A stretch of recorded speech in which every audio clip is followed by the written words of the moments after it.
What's up, guys? Tim Halstead here with DragBoss Garage. Yeah, another Glidden video. So Bob started drag racing back in the 60s when he worked for Ed Martin Ford as a mechanic. And he raced a 427 Fairlane and a couple Cobra Jet Mustangs. I love the picture of this car sitting on the rollback. Cobra on the door of the truck. Garbage all over. Yeah, it was an event. Here's a picture of the convertible that he raced. And I also believe Ed raced this car. But my all-time favorite early car that he had was the 68 Cobra Jet. All were sponsored by Ed Martin Ford. I just love those cars. Here's another picture of it launching. Beautiful. Tri-State Dragway. And here's a picture of it when it was raced after Bob sold it. Don't know much about the information. But one of the last pictures I've seen of it is this candy apple red picture. It just is unbelievable, that paint. That car just looks mean. So he gave up mechanics full-time in '72 and racing Pro Stock. He got his first Pro Stock Pinto from Gapp and Roush. You can see here he's driving around the pits at Milan. It's pretty cool before he had it painted. Now the next picture is going to be '72 when he was in his first race. I think that was Super Nationals. Here he is racing Wally Booth. And it got to the point where he got down to the finals and was racing Bill Grumpy Jenkins. He came up a little short. I think he lost by 0.01. Grumpy took the win. Here's another picture of the Pinto launching. Now, one of the things I wanted to mention is that there's all this big issue about Bob covering up his intakes and his engines. Look, he was doing this in '73. Now, here's why. Because he didn't want anybody to see the modified intake that he had. Look at the duct tape on there. Trying to keep it incognito. Well, he launched his way into record-setting run and won the U.S. Nationals in '73 with a 903 at 154 and beat Gapp. As they say, he was off to the races. Now this picture just kind of shows a Cleveland. It's actually a Gapp and Roush motor, but just shows the detail of the engines where you can see a little bit more of the Lenco. See how easy they are to come in and out, supposedly. There he is, racing the Tijuana Taxi. Now I put this picture in just because I thought it was humorous, but there's Bill Grumpy Jenkins racing Wayne Gapp in the Tijuana Taxi. And this was the basis for his mill, a D-stroke 351 Cleveland. Now this is a Gapp and Roush motor, but look at the valve cover spacers and the cut back intake plenum. Here it is on the pump. I love those big headers, 2 1/4 inch. And that oil pan, I just sent mine to Scott Schafferoff for his restoration. Now this is the picture that Rusty had talked about that he liked, with Bill Grumpy Jenkins blowing out the fire. So in '75 he had 3 cars. He raced the '70 Mustang you've seen here. He had a '75 or '6 Mustang II, and also he brought his Pinto back to win the World Championship. Check out that determination, that look. Now here's the same car. This is at the '75 Summer Nationals. Rain that day, obviously. It looks like they had some engine issues. That is there with the motor pulling it out. If you look at that block closely, look where the oil filter is and where it should be. You can see the hole in the block right there. So these things were spinning 10, 11 grand, leaving the line. Now I also raced that Mustang II, and initially it was white, and a lot of the paint work was done by, I believe it was Bob Allen. I think he was a service manager at Bob Martin Ford.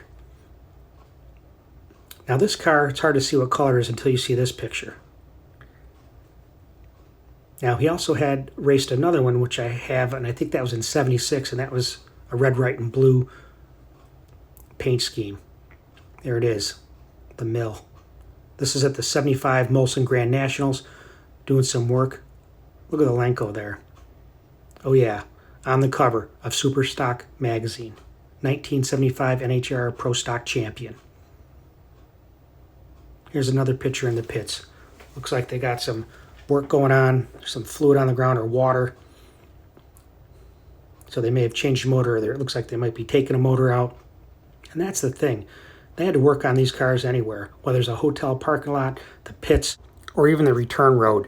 Now the next video is done by Dennis and Dana Sniff. Dennis recorded this live in '76.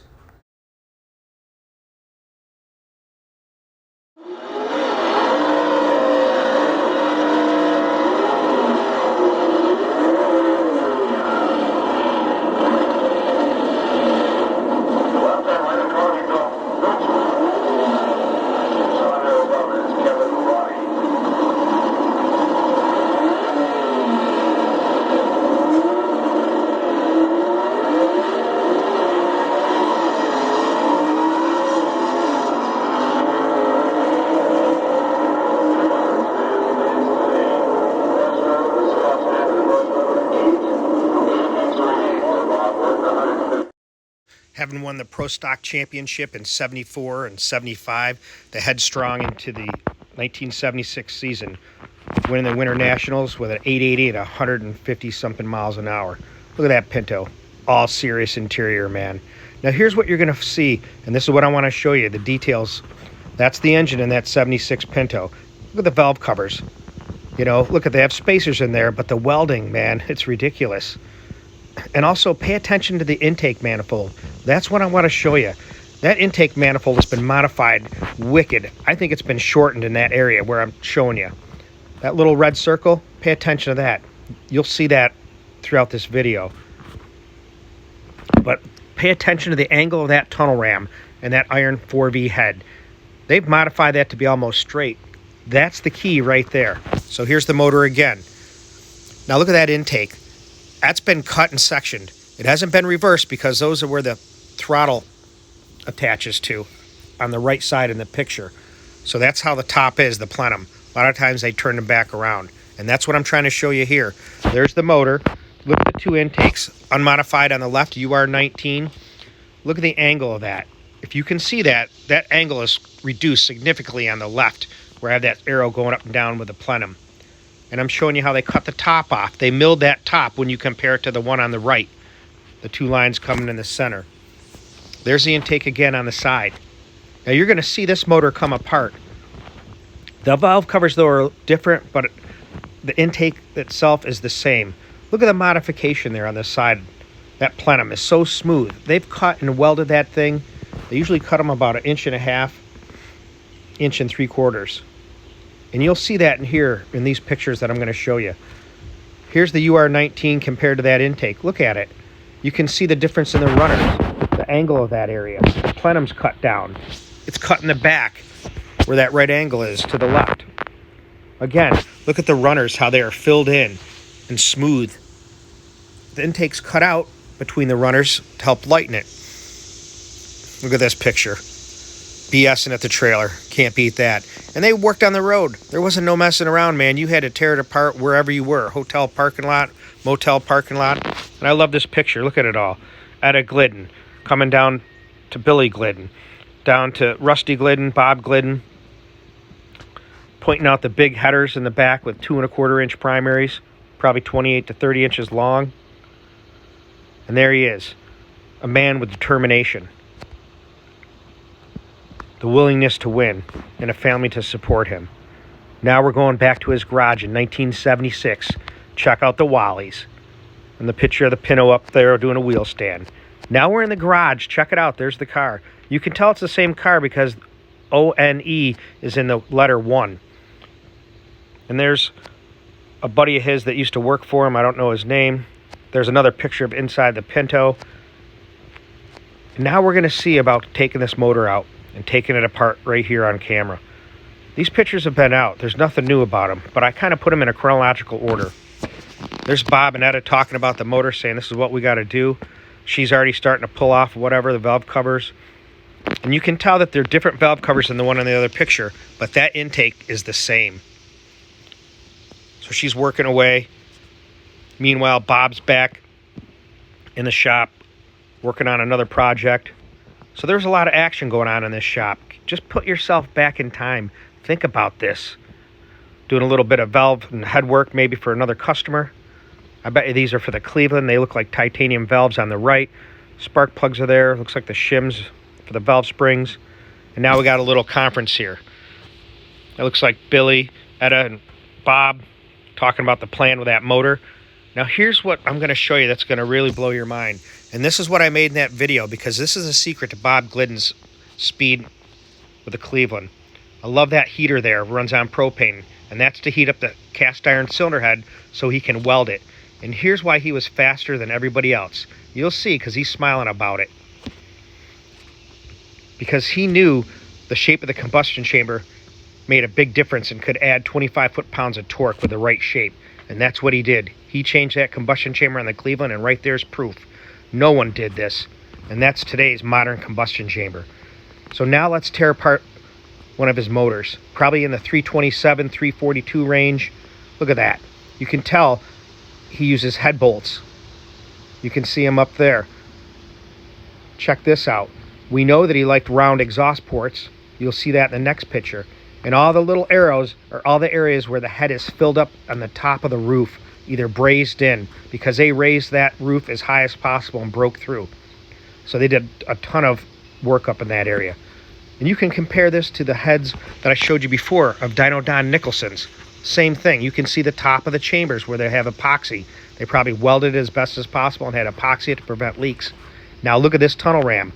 You're never going to see pictures this close of a Bob Glidden tunnel ram. You can see the whole top is cut right down and shortened because the plenum is way too big on a UR19 stock. And I'll show you that in another video. Look at the runners. They are cut down and smooth. So there's a lot of welding on there, and they probably epoxied it to kind of smooth it out, to kind of hide it a little bit. There's the head coming off. Now I don't see any port fillers in that head. And you can see there, he uses head bolts, Allen bolts. He's not using studs. And the motor is sitting on a cart. That's how he built the motors. That's all true. So there's no doubt about this. He did them and took them apart and assembled them on the floor. Now we're pulling off the heads. Look at those. What a view. You're never going to see this before. It's amazing. Now we're going to look down. Look at the pistons. You can see that pop up. Now I don't know if that's 13 or 14 to 1. It doesn't look like. It looks like about 12-5 to 1 maybe. And that's about where they were. Using a little bit of a air gun to pull that off. And there you see a Bob Glidden motor inside. Look at the parts on the side to the right. Stay tuned, because now we're going to see that engine run. Pro stockers of the true factory hot rods, utilizing gasoline and carbureted engines. Here's the defending world champion Bob Glidden. His competition, Ken Dondaro at the wheel of the Gapp and Roush Ford Pinto.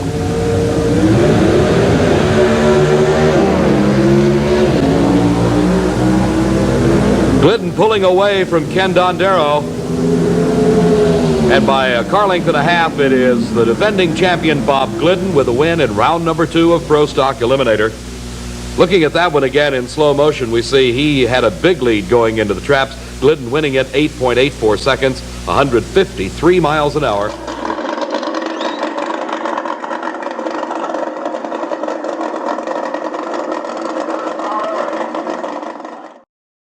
Well, there you go. He's back from the run, grabbing his ticket. Looks like he's grabbing a smoke. But there's his Pinto from '76. Beautiful car. Well, he didn't win the Pro Stock Championship in 1976. That went to Larry Lombardo, who was a wheelman for Jenkins. But I just wanted to share this video with you just to kind of show you a little more detail of his cars, the engine, some changes, and to bring you back to his shop and take you back in time to 1976 and take apart one of his Clevelands, kind of get some more insight and details on it.